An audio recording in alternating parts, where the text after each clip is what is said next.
Welcome back to the JumpifyLabs Podcast, the show for founders who want growth without the guesswork. Here we talk about the system driving predictable growth, and today's guest has spent over 4 decades inside of family-owned businesses. Not as an outsider looking in, but someone trusted with the toughest conversations that families will avoid until it's too late.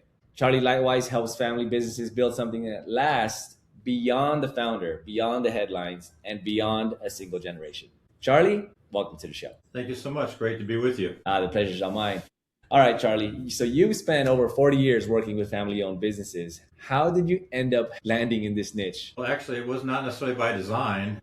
It turns out that my path or journey, if you will, took me there. I did start out in public accounting firms and then worked for a publicly traded company. And from there, had the first opportunity in a family-owned business, Rust-Oleum. People might know the name.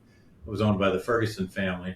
And that's how the journey began in family-owned businesses over these last 4 decades. And so Rust-Oleum, Rand McNally, and some other lesser known brand names are all part of who I work with and for. And so it just kept going down that path. And having been in all the leadership roles as a non-family member in family businesses allowed me to learn an awful lot about what goes on, how to do things in family business, and how to help them.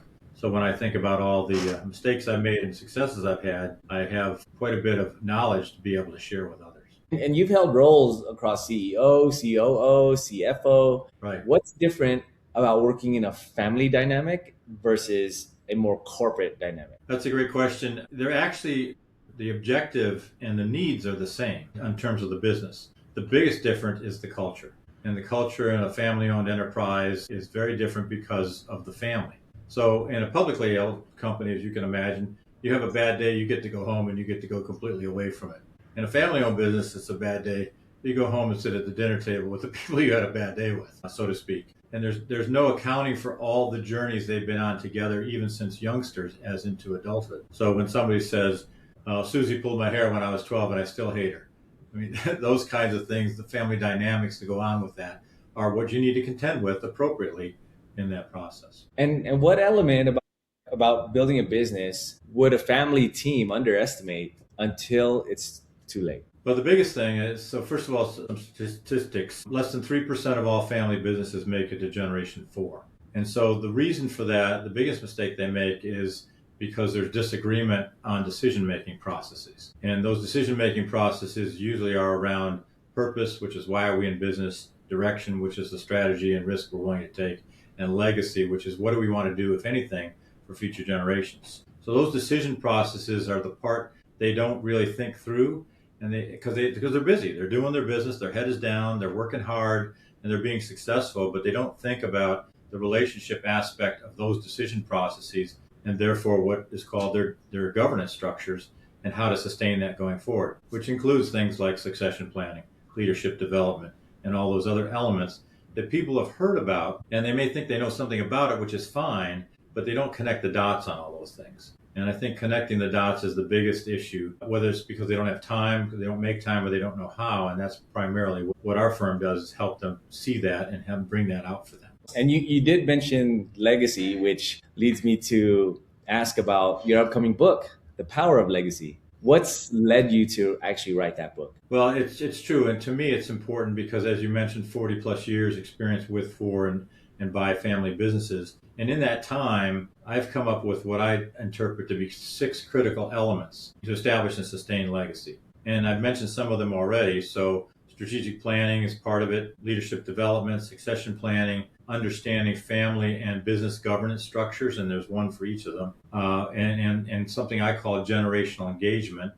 All those elements, again, many people have heard about and they think about them, but they don't know how they're connected. So what happens is succession planning doesn't happen until something happens.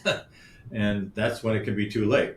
All of a sudden the founder dies, or whoever the generation you're in is that's head of the business dies, and no one else has been prepared in succession planning. Generational engagement is a process that involves all adult family members, whether they're shareholders, whether they're members of the management team, or whether they're members of the board if they even have one. And the reality is that engaging them, because they're going to have an impact on the decisions going forward, is important, and it informs succession planning and informs where leadership development opportunities exist. So if a member of the family, say Generation 4, is looking up at this business their family owns and says, well, I want to be part of it, the generational engagement programs will help them understand what does that mean and what's required. So it's not about entitlement, it's about how do you earn that if that's what you want to do.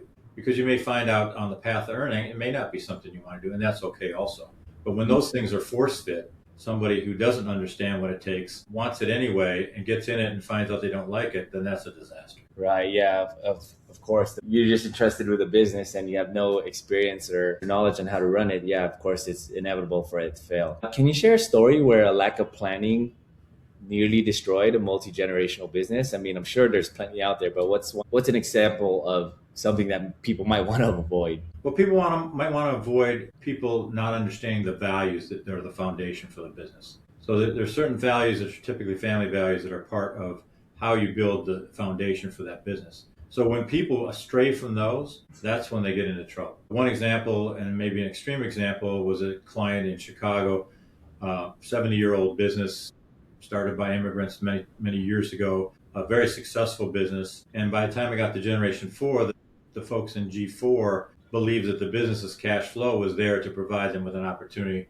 to collect Ferraris. And not only that, but to build a building to display them in, which of course doesn't everybody want a building to display their Ferraris. Anyway, the point is the cash flow drain to do that collapsed the business.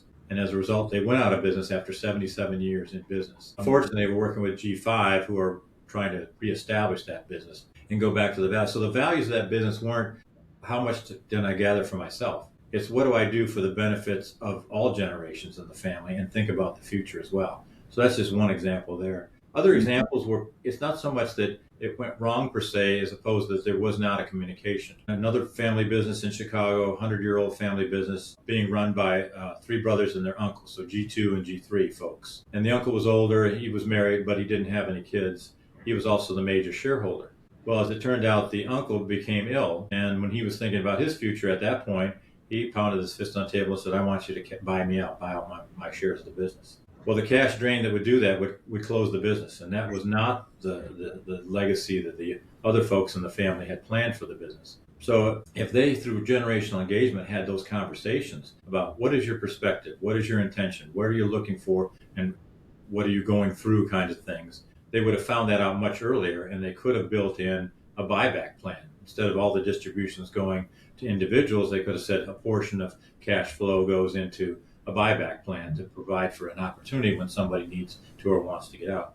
As it turns out, we did convince them to go to a more stepped-down plan to save the business being in place going forward. But that could have destroyed the business easily. And so those kinds of elements of not knowing where people stand, it's interesting. It didn't destroy the business, but in the case of one of the major consumer products businesses that I was part of, the husband of one of the grandchildren triggered the sale of that business. This was not somebody, he was a lawyer, not somebody who had ownership or shares himself, but kept looking at the business thinking, I'm part of this family, so we need to get our share of this business. And after the founders and the G2 had passed away, he hatched a plan that caused the sale of that business. Now, fortunately, it was bought by somebody who could then continue to grow that business going forward. But nonetheless, those kinds of things, being unknown, can actually conspire to destroy a business in an instant. Wow. Yeah, that's crazy. And one of the things you shared before is that getting family-wide feedback, not just from the immediate family that's running the business, but people outside, like you mentioned, the in-law felt like he had a say in it. Doing your surveys and getting that family-wide feedback, how does that reveal blind spots that leaders didn't know existed? Well, that's a good point there. What we do is we start by talking to family business. We ask them, tell me who the family is. And classically, they will tell you who has been or is directly involved in the business. So one example of that is a client I had here in North Carolina. And when I asked them to tell me who the family was, they gave me a list of 10 names, which included current members of management, current members of the board, and some previous members of the board. And I said, great. So are there any cousins, any siblings, any aunts, uncles, etc.? And they said, well, there are. So I said, and focusing on the adults in the family, not necessarily children beyond it. And the list grew to 27. And so in that case, I said, well, I'll send a survey to all 27. And they said, well, I don't know. There's one branch of the family we haven't talked to in a couple of years. We don't know why. Something happened. We just don't talk to them. And so I said, well, with all due respect, we do want to send them a survey because we want to understand what's on their mind and what may be related to this issue because they have a stake in the business and going forward, and they may have a voice if other people are not around that could affect the business in a negative way.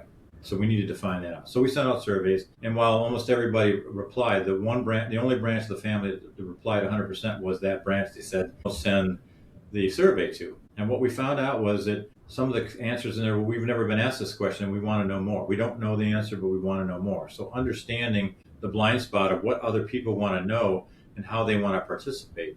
Because what happens is if they don't know anything, they may think they are entitled to a position. They may think, here's what I want to do with the business or try to influence it. And they don't actually know what the business does. Those are bad decisions, most likely. So, and fast forward, out of that survey came 2 recommendations in particular. One was creating a strategic plan, the roadmap to the future for the business so people could understand, but also beginning generational engagement programs by more than just a survey, engaging these people during the year, maybe 4 times a year, maybe only twice a year. They had their first generational engagement program in July of that year, and Steve, who was the major shareholder and chair of the board, called me and he goes, we had our first generous engagement program and everybody showed up and we all had great fun. And so he's building relationships now, and that's where the blind spots come in, not knowing what those relationships are or what the intention or needs or desires of those relationships. Because that way you give everybody a voice. It doesn't mean it's based on consensus, but if everybody has a voice, they still may be more willing to accept a decision they don't like because they at least were participating.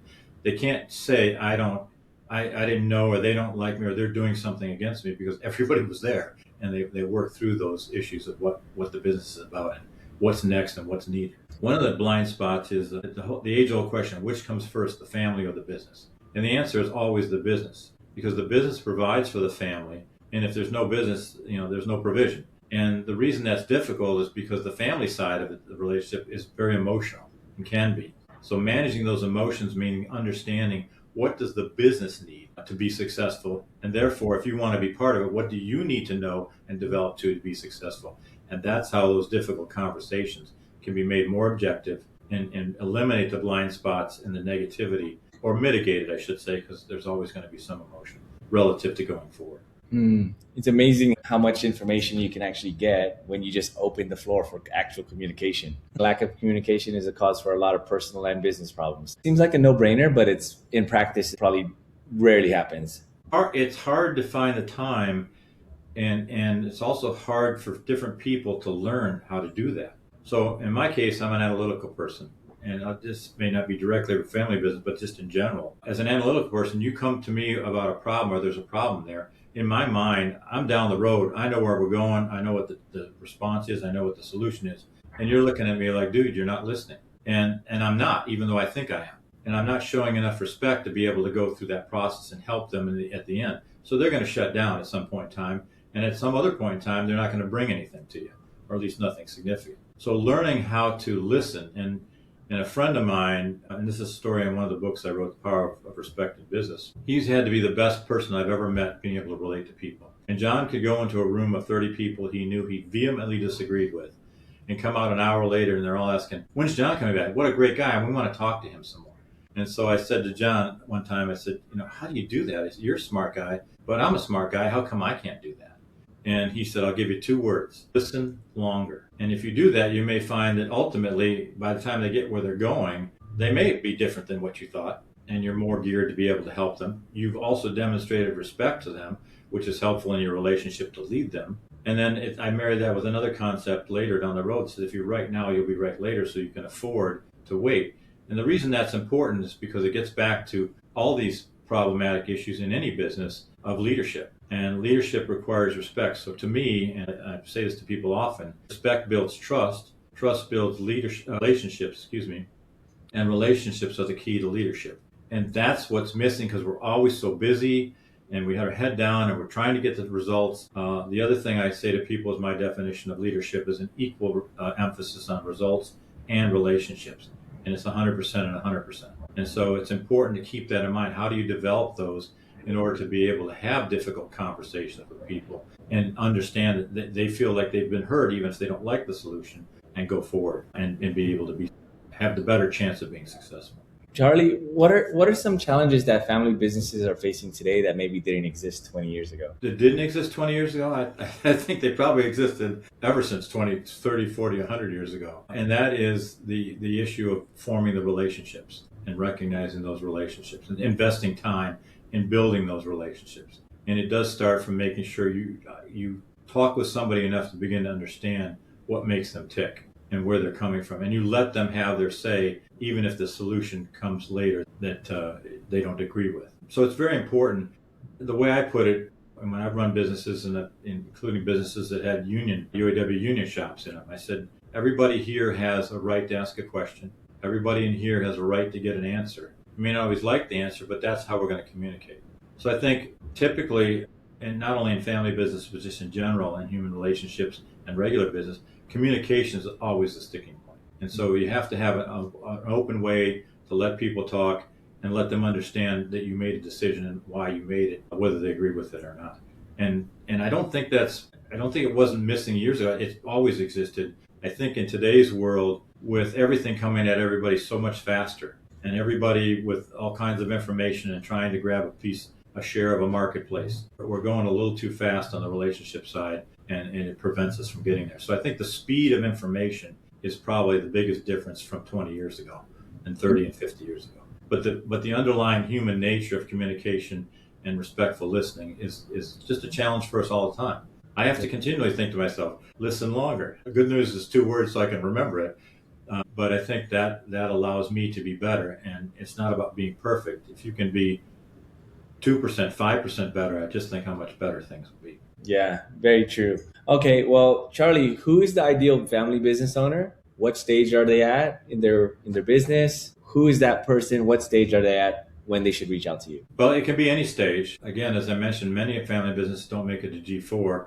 So the sooner the better, I would say. It needs to be someone who recognizes that they need help and wants help. So it has to be both. It can't be say, well, I think we need help, but I'm not really ready to listen to anybody else. So it has to be someone who recognizes they need help and actively wants help. And I think that's the makeup of and I can tell when I meet people what stage they're at in that mindset, if you will. That's because different stages dictate different requirements.